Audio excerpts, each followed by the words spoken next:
the eviction notice wasn't for me. It was for my daughter, Chloe. She just didn't know it yet. She stood there, smug, telling me I had until the end of the month to pay an extra $500 or get out, completely unaware that I had sold her home 3 days ago. This is the story of how I took back my life. Stick around to see how it all unfolded. The first sign that you've become furniture in your own home is when people stop seeing you. Not in a metaphorical sense. I mean, they literally look through you. I was sitting in my armchair, the one Eleanor and I bought 50 years ago. Its floral pattern now faded to a gentle ghost of what it once was. A book lay open in my lap, but I wasn't reading. I was listening to the sounds of the house, the low hum of the refrigerator, the distant drone of a lawnmower outside, and the murmur of my daughter, Chloe, and her husband, Mark, in the kitchen below. Their voices were a familiar evening soundtrack, usually a blend of work complaints and weekend plans. But tonight, the tone was different, sharper. "Mark, can you believe this?" Chloe's voice sliced through the background noise. "It's like we're heating the whole neighborhood. Dad needs to be more careful." I glanced up at the lamp beside me, a soft yellow glow spilling onto the pages of my book. It was a single, energy-efficient bulb. My gaze drifted around my small room. The television was off. The laptop was closed.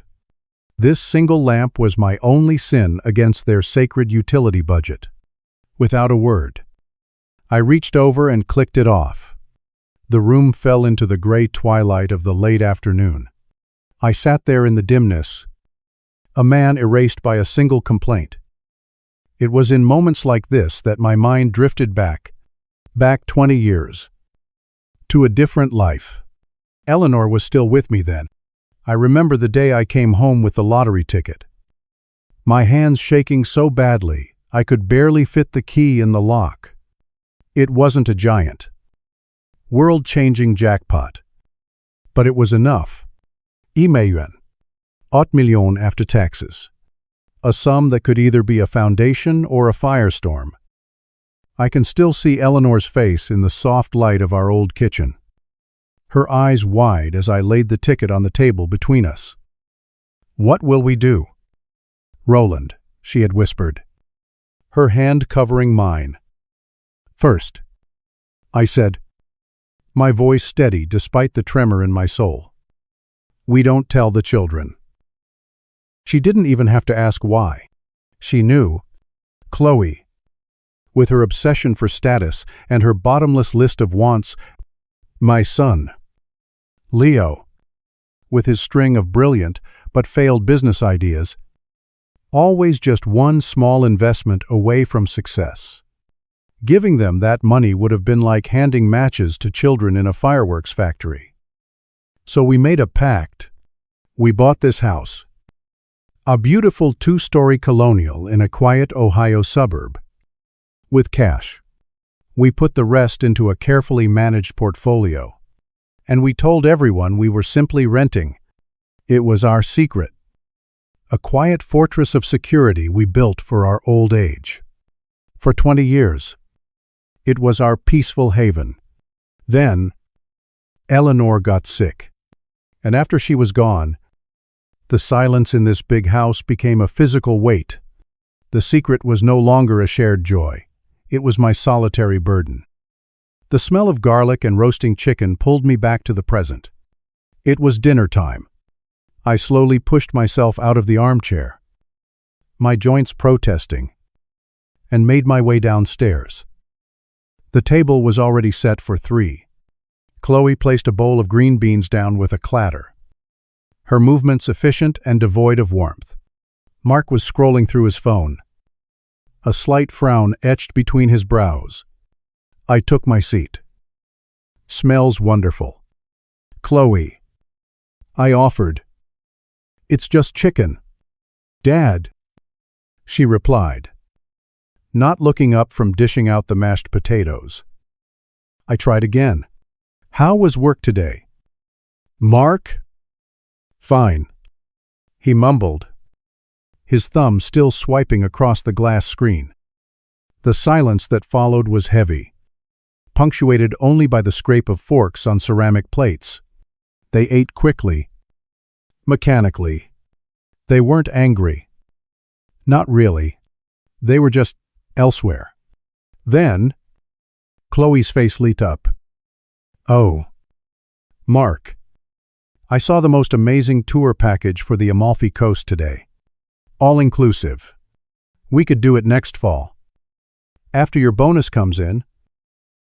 Suddenly, the dinner table was alive.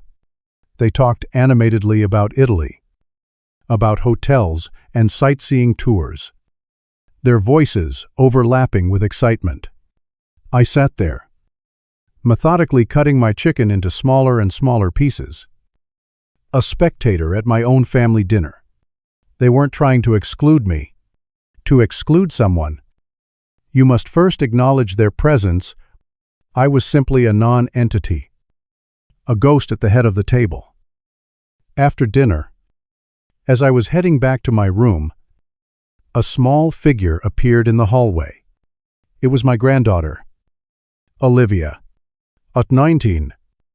She had her mother's sharp features, but her eyes were all Eleanor's kind, and full of a light that hadn't yet been dimmed by the world. "Grandpa," she said softly, "I made some chamomile tea. I thought you might like some." She held out a steaming mug. The simple gesture felt like a lifeline. I took it, my cold fingers wrapping around the warmth of the ceramic. "Thank you, sweetheart. That's very thoughtful." "Are you okay?" she asked, her brow furrowed with genuine concern. "You were quiet at dinner." "Just tired. That's all. An old man's privilege." She gave me a small, sad smile, as if she knew it was more than that. She gave my arm a gentle squeeze before heading back to her room to study. I stood there for a long moment, the warmth from the mug seeping into my hands, a stark contrast to the chill that had settled deep in my bones. Back in my room, I didn't turn on the lamp. I sat in my armchair in the dark, sipping the tea. Olivia's kindness had stirred something in me, a memory of what family was supposed to feel like. It made the current reality all the more painful. Once the tea was gone, I walked over to my closet. Behind a row of old winter coats, I knelt and pulled out a small, gray metal box. It was cold to the touch and heavy with the secrets of my life.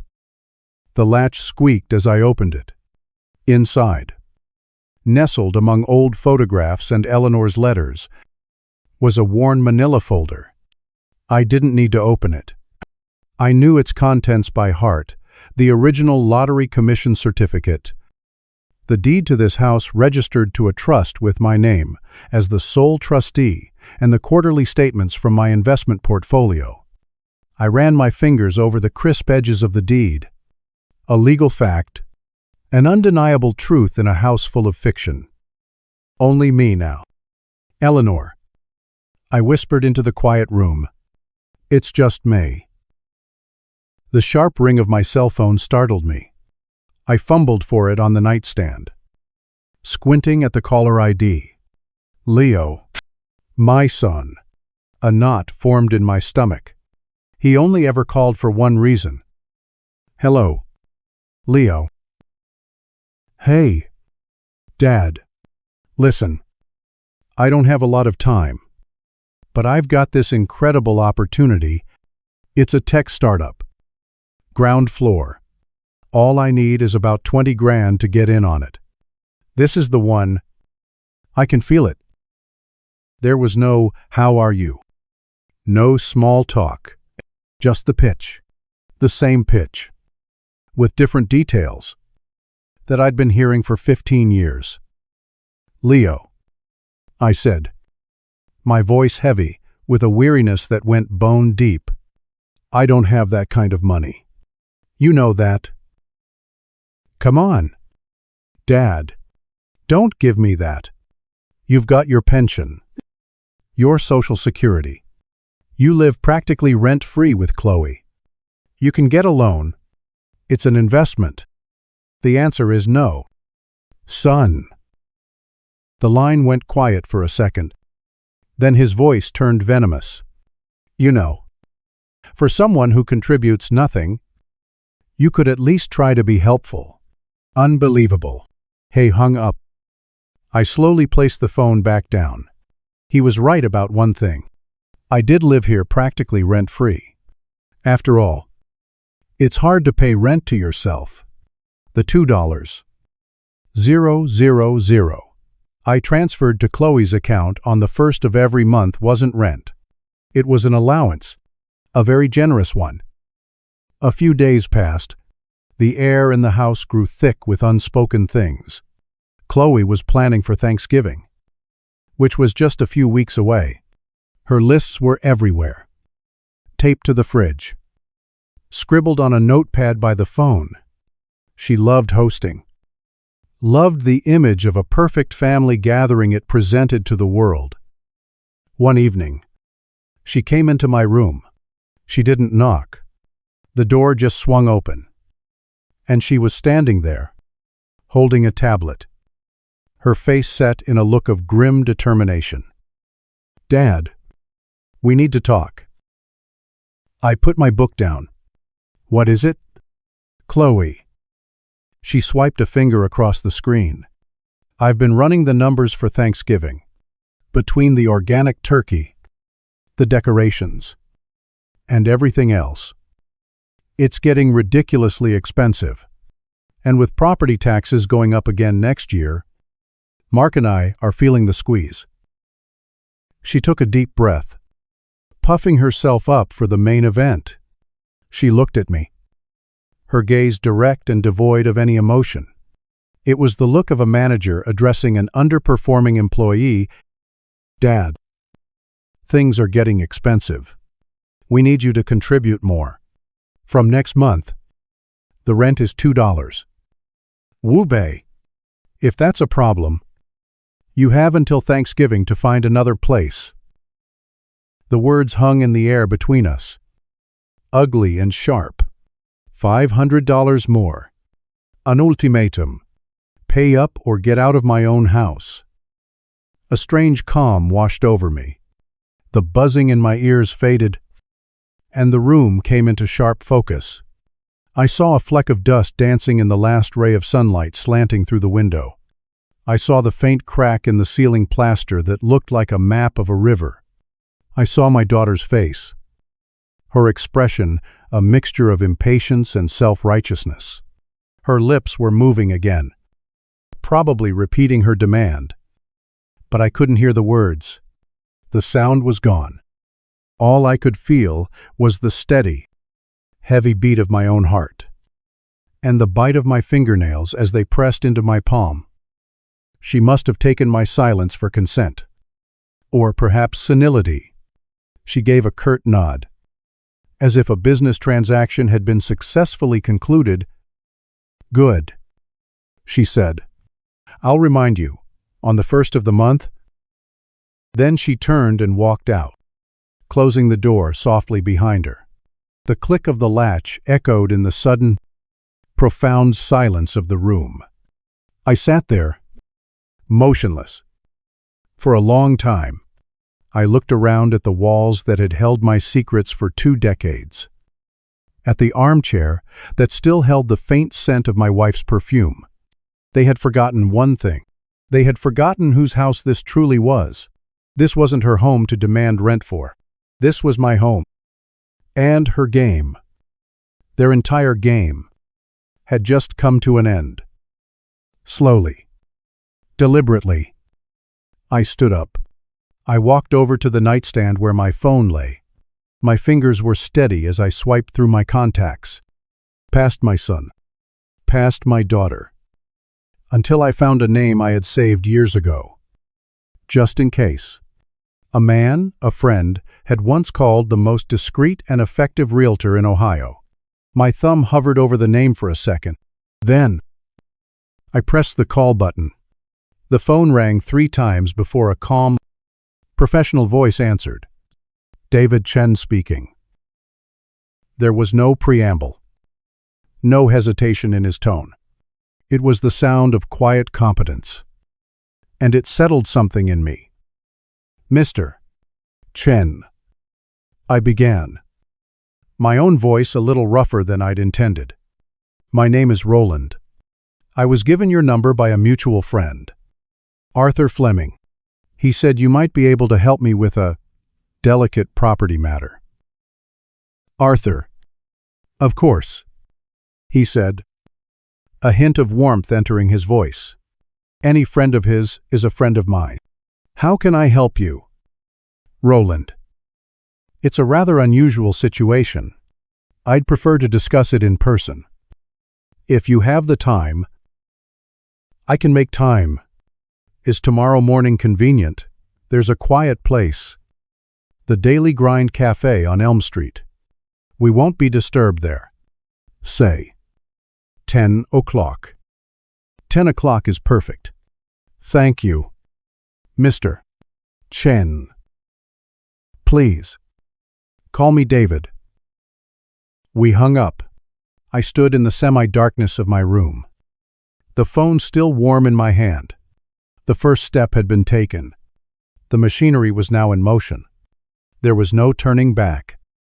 The next morning, I dressed with more care than I had in years, choosing a pressed shirt and a clean pair of slacks. I told Chloe I was meeting an old friend for coffee, an explanation she accepted with an indifferent shrug, her mind already on her Thanksgiving grocery list.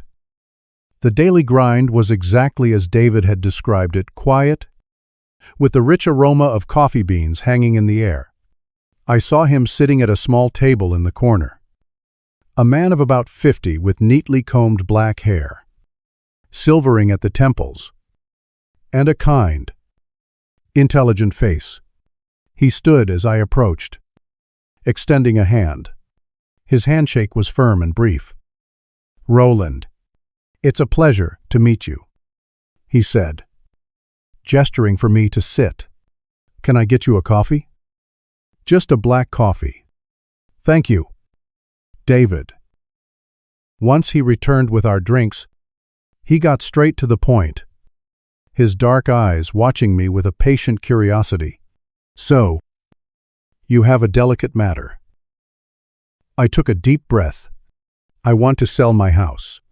Quietly and quickly. He nodded, taking a sip of his own coffee. That's my specialty. Is there a reason for the urgency? This was it, the moment of truth. I reached into the inner pocket of my jacket and pulled out the manila folder from my metal box. I slid it across the table. The reason, I said, is that I currently live in the house as a tenant, and my landlord, who is also my daughter, has just threatened to evict me. David's professional composure didn't slip, but I saw a flicker of something in his eyes, surprise, perhaps intrigue. He didn't speak. He simply opened the folder. He spent several minutes examining the documents, the deed, the property tax records paid from my trust account, the original transfer of sale. His eyes scanned each page with methodical precision. The only sound was the gentle clink of ceramic mugs and the hiss of the espresso machine behind the counter. Finally, he looked up, his expression unreadable. Mr. Roland, he began, his voice low and even. Everything appears to be in perfect order. You are the sole legal owner of the property at 125 Maple Drive. This is an extraordinary situation. I know. And your daughter has no knowledge of your ownership. None whatsoever. Nor does my son. As far as they are concerned, I'm just their poor old dad living on a fixed income, a burden they've graciously taken on. David leaned back in his chair, his gaze never leaving my face. He wasn't judging me. He was assessing, calculating. And your goal is to sell the property without them finding out until the transaction is complete. That's the goal. I confirmed. I want it sold. Money in the bank. And to be gone, before they even know the "for sale" sign went up. Metaphorically speaking, I don't want an actual sign on the lawn. Of course not, he said, a wry smile touching his lips for the first time. That would complicate things. This will require discretion. But it's doable. The market is strong for homes in that neighborhood. We can list it privately. Target cash buyers looking for a quick close. We avoid open houses. We control the showings. It's a surgical strike, not a public campaign. Relief washed over me. So potent it almost made me dizzy. He understood. He wasn't questioning my motives or my sanity. He saw a problem and was already formulating a solution. What do you need from me? I asked. For now, nothing more. I'll need to get a photographer inside to take pictures for the private listing. We'll need a plausible excuse for that. And we'll need to schedule showings when the house is empty. Can you manage that? I can, I said, a new sense of purpose hardening my resolve. Just tell me when. We talked for another half hour, hammering out the logistics. He was brilliant, thinking of angles I never would have considered. By the time I left the daily grind, the vague notion of revenge had solidified into a concrete, actionnable plan. In the days that followed, Chloe's behavior became a masterclass in passive aggression. It was as if her ultimatum had flipped a switch, removing any last vestige of familial courtesy. Little yellow sticky notes began to appear all over the house, each one a tiny paper tyrant. One on the thermostat, reading, "Do not touch," set to 68 degrees. One on the refrigerator, "Dad, please finish your leftovers before opening something new. Waste is expensive." The worst was the one she stuck to the bathroom mirror. I had just gotten out of the shower when I saw it. The bright yellow square stark against the fogged-up glass. Hot water is not free. 5 minute showers only. I stood there, dripping on the bath mat, looking at the note, then at my own wrinkled reflection in the mirror. I was 77 years old, a multimillionaire, and my own child was policing my hygiene like I was a teenager at summer camp. The humiliation was a cold, hard stone in my gut. I didn't argue. I didn't complain. I simply played the part of the chastened old man. I took shorter showers. I made sure to eat every last bite of my leftovers. I wore a sweater around the house. Every act of compliance was a piece of camouflage, hiding the storm that was brewing beneath my quiet exterior. That Friday, I got the call from David. "Roland," he said, his voice crisp. "I've arranged it. I've booked a routine annual plumbing and heating inspection for next Tuesday morning. My guy is a professional photographer who knows the drill. He'll be in and out in under an hour. You just need to make sure you're the only one home." "Tuesday morning is perfect," I said. "They're all at work or school then." "Excellent. I'll be the lead inspector. Just let us in and we'll handle the rest." The weekend crawled by. The tension in the house was thick enough to taste. At dinner on Sunday, Mark was in a jubilant mood, announcing he'd gotten a promotion at his firm. Chloe was ecstatic, her eyes gleaming. "See, Dad," she said, turning to me with a triumphant smile as she passed the breadbasket, "this is what I'm talking about. Hard work. Responsibility. Everyone has to pull their weight. That extra $500 a month from you is really going to help us build for the future." Now that Mark has more responsibilities at work, It's really about you contributing to the family's success. The subtext was as subtle as a sledgehammer. We are successful. You are not. Your contribution is to lessen our burden. I just nodded and chewed my bread, the food tasting like ash in my mouth. My contribution was going to be far more significant than she could ever imagine. Tuesday morning arrived. Bright and cold. I watched from the window as Chloe's car pulled out of the driveway, followed a few minutes later by Mark's. Olivia had already left for her morning classes at the community college. The house was empty. It was mine again. At 10 o'clock sharp, a plain white van pulled up to the curb. David got out, wearing a blue work jumpsuit with a fake Apex Plumbing and Heating logo on the breast pocket. Another man, younger and carrying a heavy-duty toolbox, followed him to the door. I let them in. "Morning, Roland," David said with a professional nod. "Lead Inspector David. And this is my associate, Tim. We're here for the annual checkup."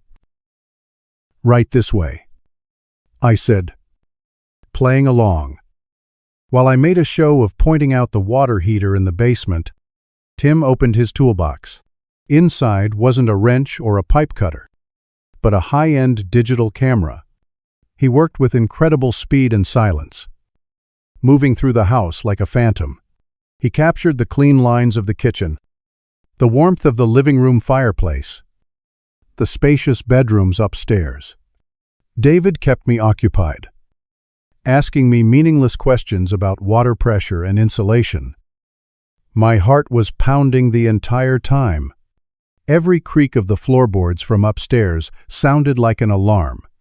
I kept picturing Chloe's car pulling back into the driveway, her face contorting in suspicion.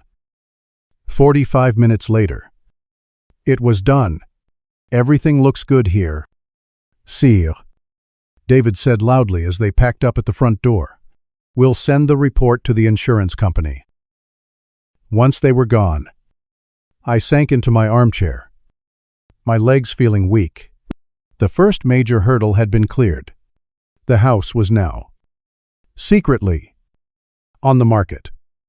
Later that afternoon, Olivia found me looking at my laptop. I had been browsing websites for furnished apartments, and I closed the tab too quickly. "What are you looking at, Grandpa?" she asked, peering over my shoulder. I opened a different tab, one showing a news article. "Oh, nothing. Just reading up on an old friend who's thinking of moving into one of those senior living communities. Just seeing what's out there for him."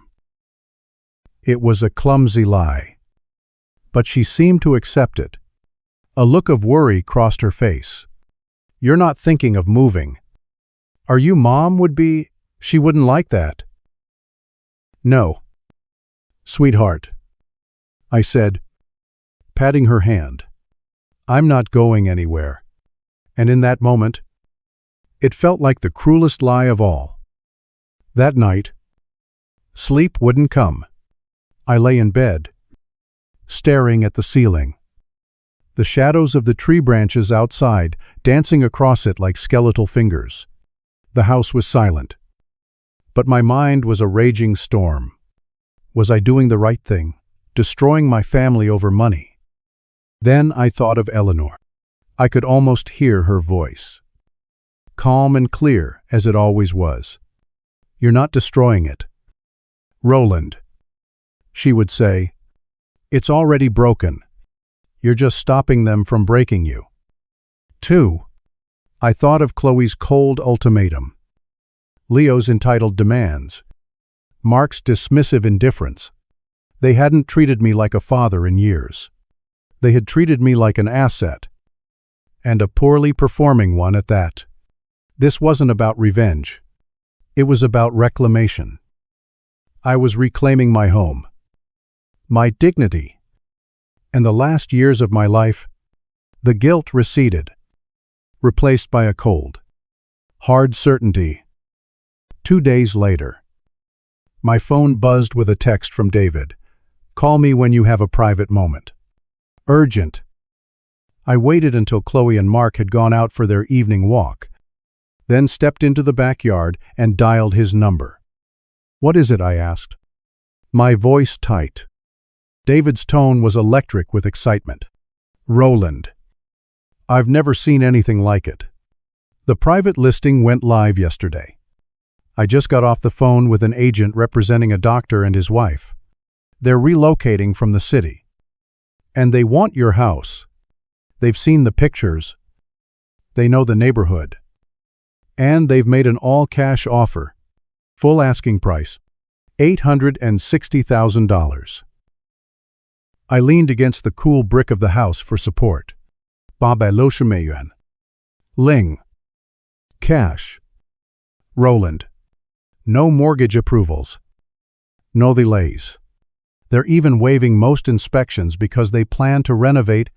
They want to close in 10 business days. 10 days. It was impossibly fast. It was perfect. What do I need to do? You need to accept. I've already drawn up the preliminary acceptance. You can sign it electronically.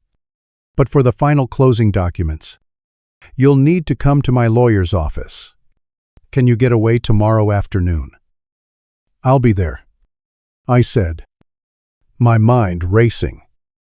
The next afternoon, I found myself in a plush office in a downtown high-rise.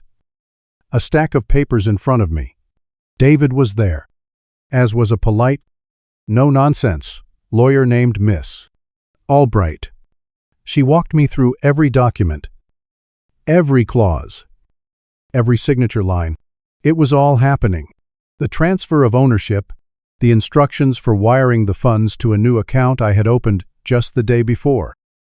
I picked up the heavy, expensive pen. My hand was perfectly steady.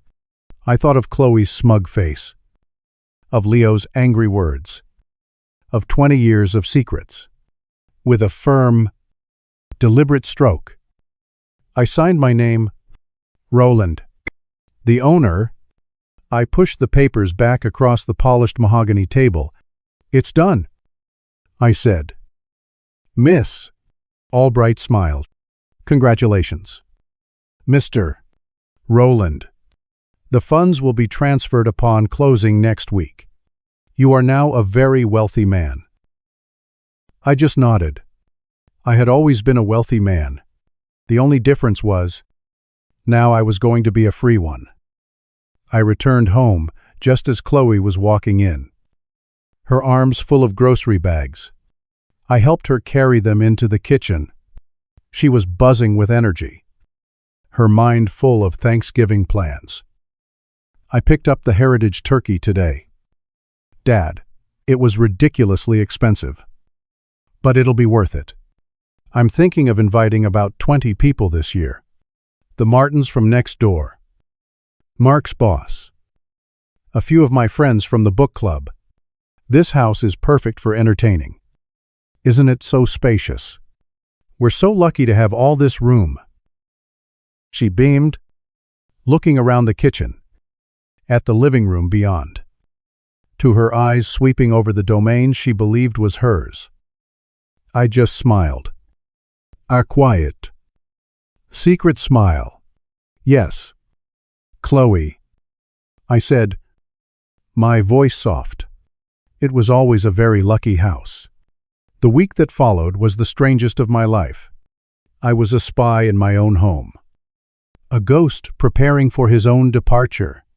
On the surface, nothing changed. I ate my meals at the designated times.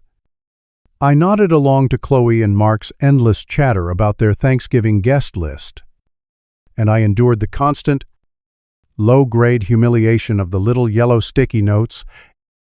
But beneath that placid surface, a secret, parallel life was unfolding at a furious pace. The Monday after I signed the preliminary contract was my first major operational day. As soon as Chloe and Mark left for work, I was out the door. My first stop was a branch of a different bank, one clear across town. The building was modern, all glass and steel, a stark contrast to the folksy, familiar branch I'd used for 40 years. It felt appropriate. This was a new life, and it needed a new vault. I sat with a polite young woman who helped me open a new series of accounts under the name of my trust, linking none of them to my old, modest checking account. I explained I was consolidating some old investments and wanted a clean start. She nodded, her professionalism a welcome cloak of anonymity. There was no Chloe to see the transaction, no Mark to question the source of the funds. I was just another client. For the first time in a long time, I felt invisible in a good way. My next stop was to find a new home. I wasn't looking for a grand house. I was done with empty rooms and echoing hallways. I was looking for a place that was just for me. I drove to a community I'd researched online. The Willows Senior Living. It wasn't a nursing home, but a vibrant complex of apartments for independent residents, over 65. I met with the manager, a warm woman named Sarah, who showed me a one-bedroom apartment on the 3rd floor. It was perfect. The living room was bathed in afternoon light from a large sliding glass door that led to a small balcony. The kitchen was compact but modern. The bedroom was big enough for my queen-sized bed and Eleanor's old reading chair, but it was the balcony that sold me. It overlooked a beautifully maintained courtyard with a fountain and walking paths. I could picture myself out there in the mornings, drinking my coffee, watching the world wake up. It was small, it was simple, and it was entirely, wonderfully mine. I signed the lease that day, paying the first 3 months' rent up front from my old savings. My move-in date was set for the following Wednesday, 8 days before Thanksgiving. The pieces were falling into place, but the emotional toll was heavier than I'd anticipated. Every evening, I would sit in my armchair, the one I'd already arranged to have moved, and feel a pang of something that felt dangerously like grief. I was mourning a family that had, in reality, ceased to exist years ago. The final nail in that coffin came on Tuesday evening. My phone rang, and the name on the screen was Leo. I braced myself and answered. "I need to talk to Chloe," he said, his voice clipped and angry. He didn't even bother with a hello. "She's not here." "Leo, she and Mark went out." "What's wrong?" "What's wrong?" he scoffed, his voice dripping with derision. "What's wrong is that my own father wouldn't help me with the investment of a lifetime. And now I've lost the spot. It's gone. Do you have any idea what you cost me?" "Son, we've been over this. I don't have that kind of money." "Don't lie to me," he spat, his voice rising.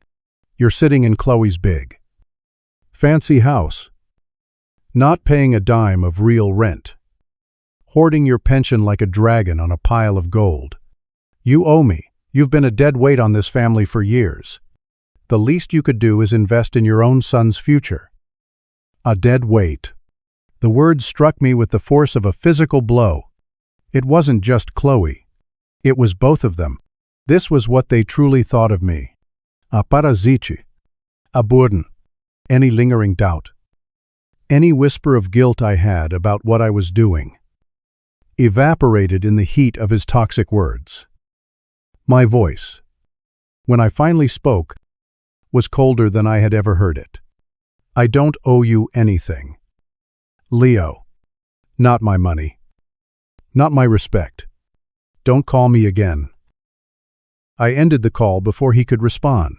My hand was shaking, not with fear, but with a clarifying rage.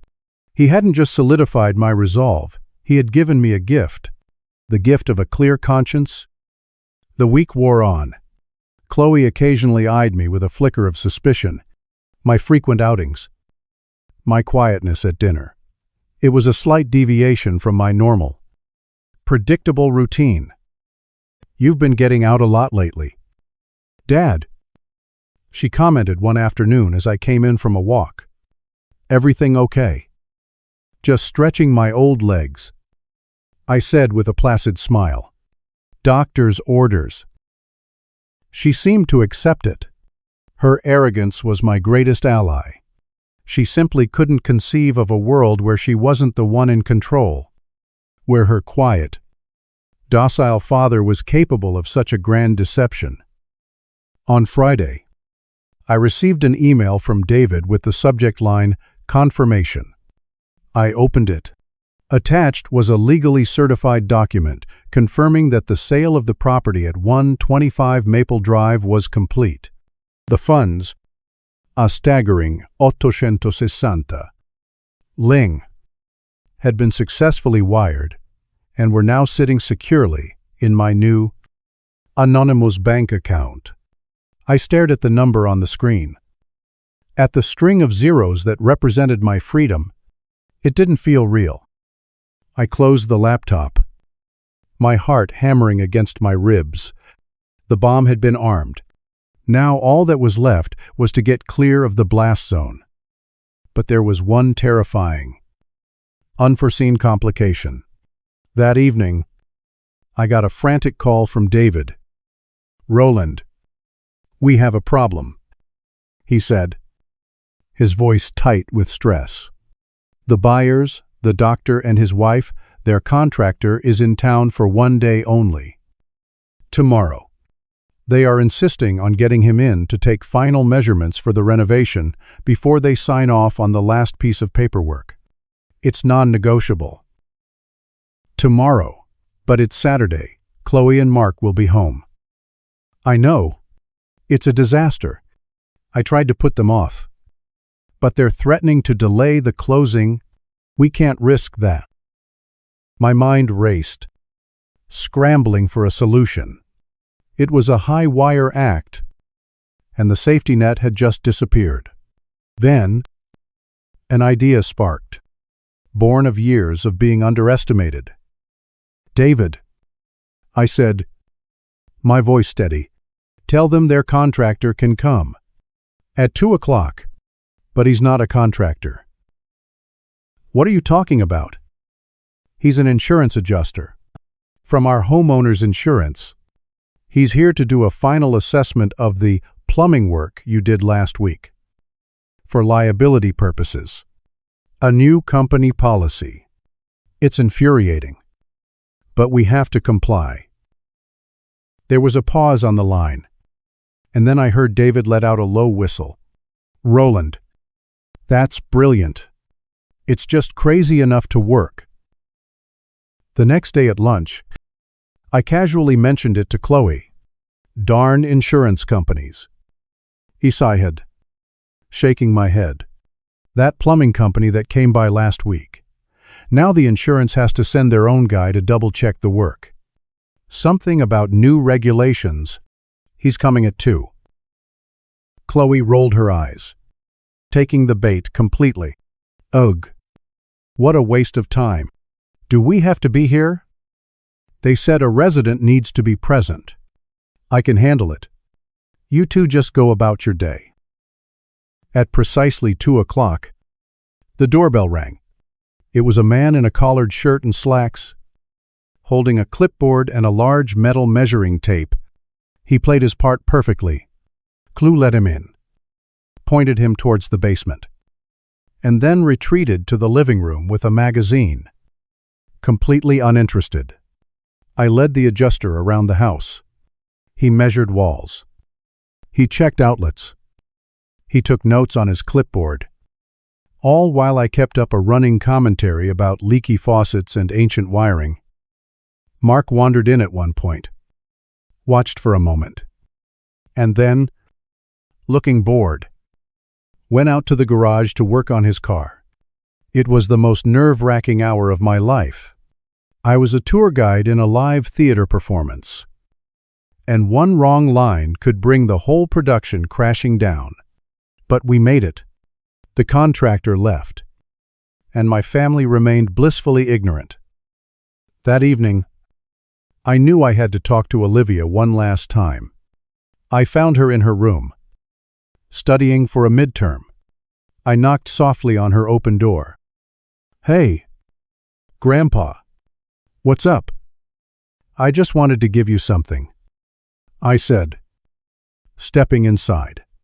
I held out a small, gift-wrapped box, a little early birthday present. She looked surprised but pleased.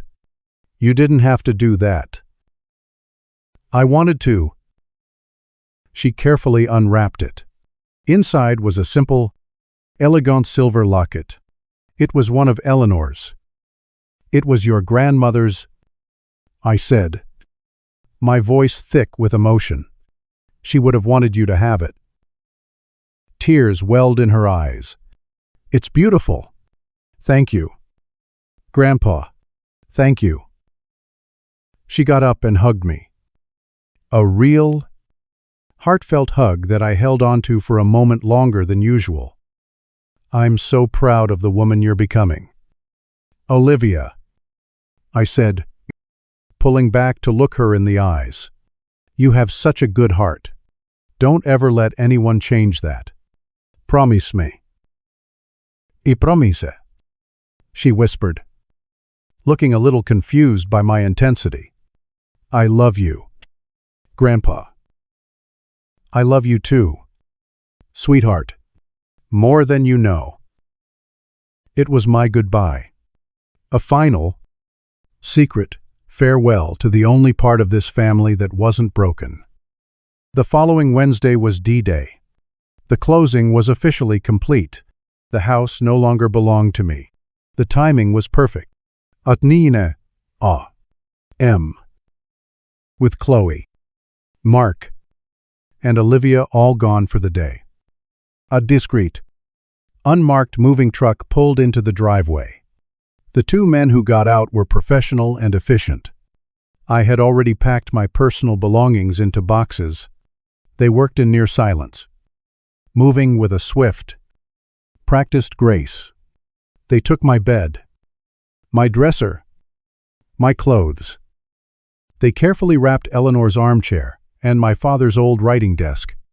They took the metal box with all my secrets. Within 2 hours, my room was stripped bare. It was just a hollow one, empty space, holding nothing but the ghosts of the last 5 years. Before I left for the last time, I walked out into the backyard. Eleanor's rose garden was dormant for the winter, the thorny canes bare against the cold November sky. But one stubborn, deep red rose had held on, its petals a defiant splash of color against the grayness. I carefully snipped it, my fingers clumsy in the cold. I went back inside and walked through the silent house one last time. In the kitchen, I laid the rose on the center of the polished granite island. Next to it, I placed a single white envelope. Inside was a note I had written the night before. It contained only 3 sentences.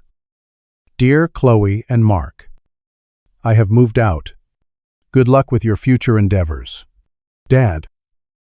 I took one last look around, then walked out the front door, not looking back.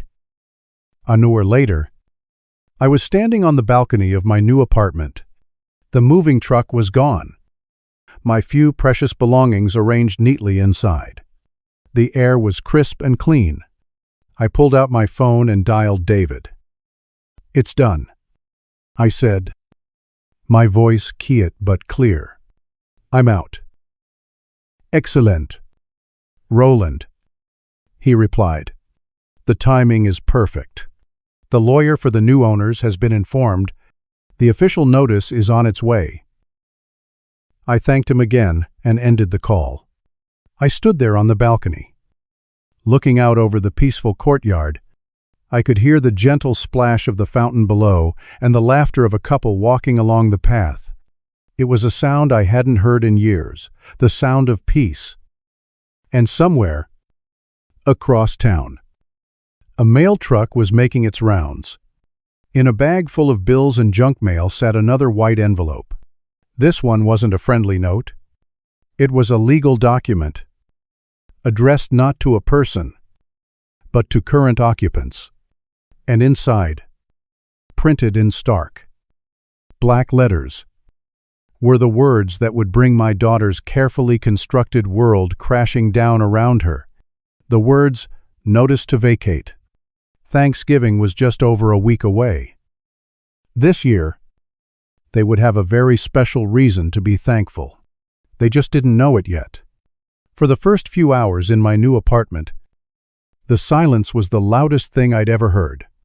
It was a clean, uncomplicated silence, free from the weight of unspoken resentments and the chill of being ignored. I unpacked my few boxes, placing books on the built-in shelves and arranging photos of Eleanor on my new mantelpiece. I made my bed with fresh linens and put my clothes away in the spacious closet. With each small act of domesticity, the apartment began to feel less like a refuge and more like a home. I knew the peace wouldn't last. I was in the eye of a hurricane of my own making. A temporary calm before the fury was unleashed. I made myself a simple dinner of scrambled eggs and toast. Ate it while looking out the window at the city lights beginning to twinkle. And waited. The call came at precisely 7:13 p.m. I had just finished washing my plate when my phone, sitting on the new granite countertop, began to vibrate. The screen lit up with a picture of Chloe. I had taken it 5 years ago, on a family vacation before Eleanor got sick. In the photo, she was smiling. It seemed like a relic from another civilization. I let it ring 3 times, took a slow, deep breath, and answered, putting the call on speaker. For a moment, there was only the sound of ragged, frantic breathing. Then, her voice. A choked, confused whisper. "Dad, Dad. What's going on? We got this letter in the mail. It's a joke." "Right. Some kind of horrible, stupid prank." I leaned back against the counter, my posture relaxed, my voice even. "It's not a joke, Chloe." "What are you talking about?" she shrieked, her voice cracking with rising panic. "It says we have to be out in 30 days. It says the house has been sold. It's insane. You need to call the landlord." "Dad, the company you paid rent to. There's been a massive mistake. You need to fix this." I could hear Mark's voice in the background. "Apanikt murmur. Ask him where he is. Ask him what he did." There was no landlord. "Chloe," I said, my tone still quiet, letting the words drop into the chaos on her end of the line, like stones into a churning sea. There was no rental company. There was only me. The silence that followed was more profound than any shouting. I could almost hear the gears in her mind grinding, refusing to process the information. What she finally breathed, "What are you saying?" "I am saying." I enunciated each word with perfect clarity. "That I bought that house. With my own money. 20 years ago. I have been the sole owner for this entire time. The $2,000 a month I gave you wasn't rent, it was a gift. And since you no longer seem to appreciate that gift, I decided to stop giving it. I sold the house. It's gone." A sound came out of her then. A strangled gasp that was half sob, half scream. "No. No. You're lying. You couldn't have. You're a confused old man. You don't have that kind of money. You tricked us." "On the contrary," I said, "for the first time in years, I've stopped tricking you. I've stopped pretending to be poor and helpless to protect your feelings and your inheritance from your own greed." Now the dam broke. The confusion and denial were washed away in a tidal wave of pure, Undiluted rage. "How could you?" she screamed, her voice raw. "How could you do this to your own family, to your granddaughter? We have nowhere to go. We host Thanksgiving in 8 days. You selfish, cruel old man. I hate you. I hate you." I listened to it all. I absorbed the insults, the accusations, the venom. It was like listening to a storm raging miles away.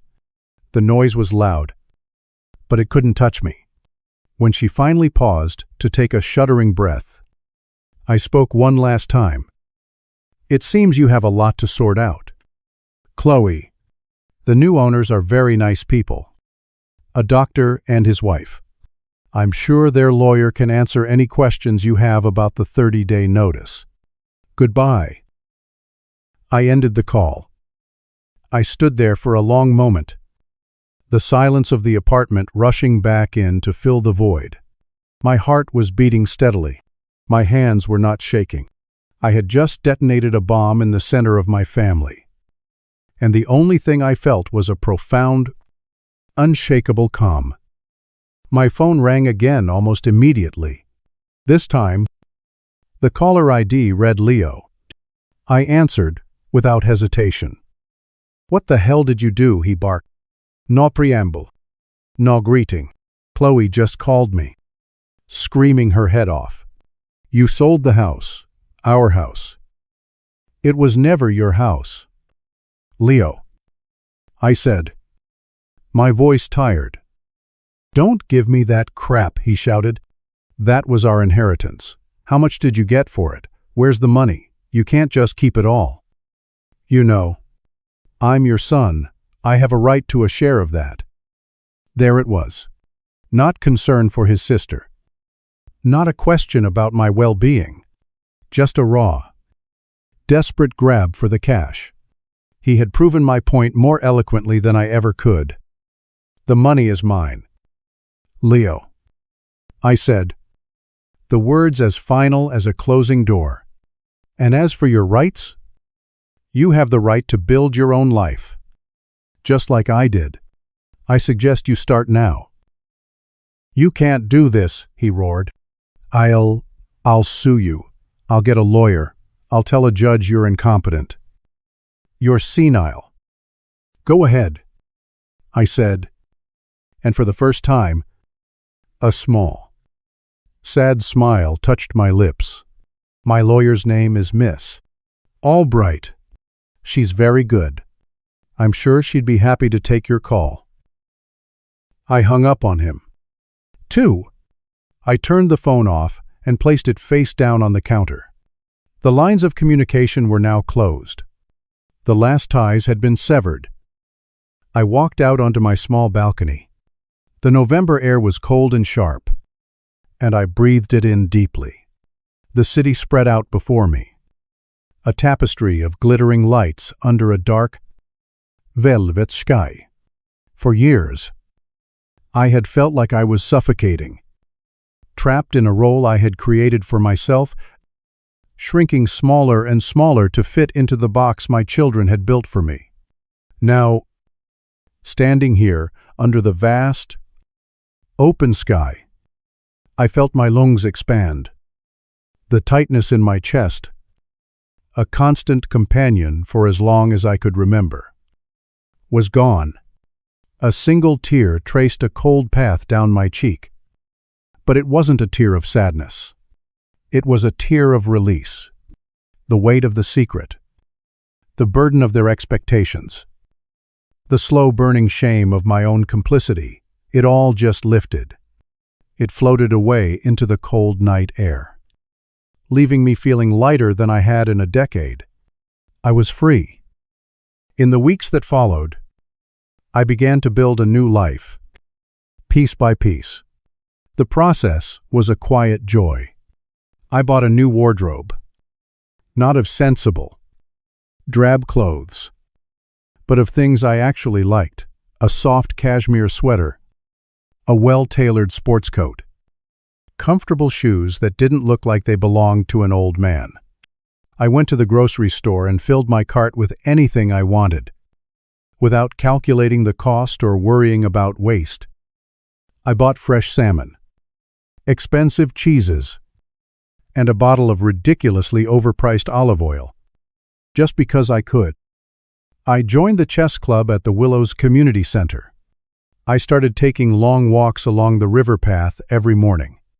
I found a small, independent bookstore downtown and spent a whole afternoon there, emerging with a stack of books I'd been meaning to read for years. Each day was a small act of reclamation. I was no longer a father, a landlord, or a burden. I was just Roland, and I was discovering, at the age of 77, that I quite liked his company. One person, however, was a constant. Aching Foyt, Olivia. I waited 2 weeks, giving the dust time to settle. Before I reached out, I sent her a simple text, "Sweetheart. It's Grandpa. I would love to see you. If you'd be willing, we could get coffee." Her reply came almost instantly. "I'd love that. Where and when?" We met at a small cafe near her college. She looked tired, her young face etched with worry. She hugged me tightly as soon as she saw me. "Are you okay?" Grandpa was the first thing she asked. "I'm more than okay, sweetheart," I said, leading her to a table. "But I owe you an explanation." And so I told her. I told her everything. About the lottery. About the secret I'd kept with her grandmother. About the reasons why. I told her about the years of feeling invisible. About the ultimatum. And about the final, painful decision I had made. I didn't try to justify it or paint myself as a hero. I just told her the truth. She listened without interrupting, her chin resting on her hand, her kind eyes full of an empathy that was far beyond her years. When I was finished, she was silent for a long time. "I'm so sorry, Grandpa," she finally said, her voice thick with tears. "I knew they weren't. I knew Mom was hard on you, but I never imagined it was like that. I'm so sorry." "It's not your fault, Olivia. None of this is your fault." Are they okay?" she asked tentatively. "They've moved into a small rental apartment across town." I told her honestly. "Your mother has left me several dozen angry voicemails. Your uncle has threatened legal action. But they are resilient. They will be fine." "I feel so torn," she whispered, a tear finally escaping and rolling down her cheek. "She's my mom." "I know," I said, reaching across the table and taking her hand. "And I would never ask you to choose. I just wanted you to understand, and I wanted to give you this." I slid another envelope across the table. This one was thick. "Your grandmother and I always wanted to make sure your future was secure. We knew what your parents were like. This is a certificate for a trust fund I established in your name last week. There's enough in there to pay for your entire college education, graduate school, if you choose, and a down payment on a house someday. It's yours. No strings attached. It's what Eleanor would have wanted." She stared at the envelope, then back at me. Her face, a mask of disbelief and dawning comprehension. She started to cry then. Not quiet tears, but deep, cleansing sobs. I just sat with her, holding her hand until she was finished. Now, I sit on my balcony most mornings, a warm mug of coffee in my hands. I've heard through the grapevine that Chloe and Mark are struggling with their new, smaller life. They had to cancel their trip to Italy. Leo's threats of a lawsuit never materialized. He had no case. And more importantly, no money to hire a lawyer. They have tried to contact me, sending awkward, pleading texts. I don't reply. Their game is over. I refuse to be a player any longer. They never understood that the secret wasn't about the money. It was about peace. I wasn't hoarding wealth. I was protecting my serenity. In the end, they didn't lose a house, because it was never truly theirs to lose. They lost a father, and I, in turn, didn't lose a family. I simply shed a burden, and in its place, I found myself on my balcony. Next to my comfortable chair sits a small pot. Inside is a single miniature rose plant. Olivia brought it to me last week. It's small, and the buds are still tight against the coming winter. But it's healthy. It's a living thing, full of promise. This morning, as the sun came up, I noticed the first hint of deep, velvety red beginning to unfurl on one of the buds. It was a new bloom, a new beginning, and as I watched it, I smiled. For the first time in a very long time, I felt truly, completely, at peace.